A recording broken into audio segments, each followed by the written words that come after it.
नमस्ते, यहाँहरूलाई मेरो नेपाली किचनमा स्वागत छ। आज म यहाँहरूमाझ पिरो आलुको रेसिपी लिएर आएकी छु। छिटो, मिठो र बनाउन पनि एकदमै सजिलो यो पिरो आलु हामीले स्न्याक्स अथवा खानाको रूपमा मजाले खान सक्छौं र यसको स्वाद पनि एकदमै मिठो हुन्छ। फटाफट बनाउन सकिने यो आलु अब बनाउनतिर लागौं है त। पिरो आलु बनाउनका लागि मैले यहाँ काँचो आलुलाई यसरी काटेर लिएकी छु। अब ग्यासमा मैले एउटा कराईलाई तताइसकेकी छु। अब यसमा म तेललाई राख्दै छु।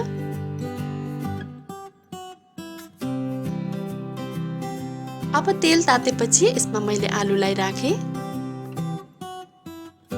र आलु सँगसँगै मैले यसमा 1 चम्चा बेसारलाई पनि राखे।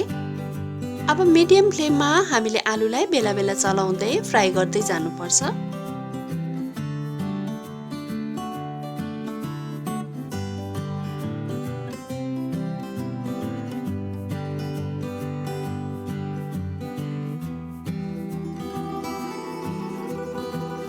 अब यसरी फुट्दै जाँदा आलु चाहिँ 80% जति चाहिँ पाकिसकेको छ।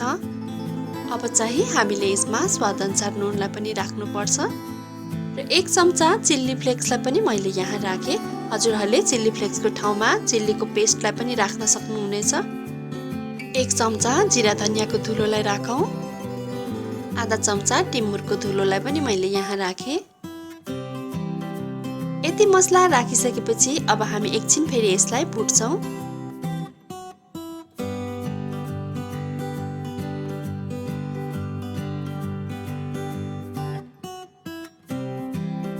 एकैछिन भुटिसकेपछि म यसमा आधा चम्चा कश्मिरी खुर्सानीको धुलोलाई पनि राख्दै छु।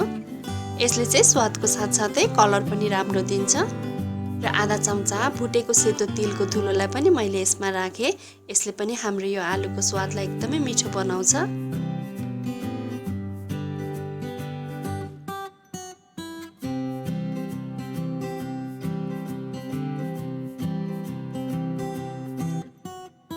अब चाहिँ हाम्रो यो आलु पाकिसकेको छ। म यसको माथिबाट अलिकति काटेको हरियो लसुनको पत्तालाई पनि राख्दै छु र 2-4 थोपा कागतीको रसलाई पनि म माथिबाट निचोर्दै छु। अब एकपटक राम्रोसँग चलाएपछि हाम्रो यो आलु पाकेर खानाका लागि रेडी भइसकेको छ।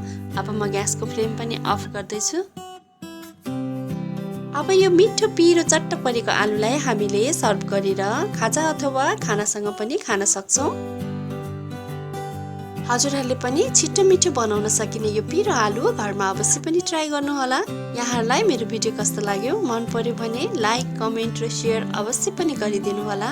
यहाँहरूले मेरो नेपाली किचनको फेसबुक पेज र इन्स्टाग्राममा पनि मलाई फलो गरिदिनु होला। यदि च्यानललाई सब्स्क्राइब गर्नुभएको छैन भने सब्स्क्राइब गरेपछि छेउमा रहेको बेल आइकनलाई अवश्य क्लिक गरिदिनु होला। यसले गर्दा मेरो नयाँ नयाँ भिडियोहरूको नोटिफिकेसन यहाँहरूमाझ सजिलै आउने गर्छ। हवस् त, यहाँहरूको दिन सुखमय बितोस्। धन्यवाद।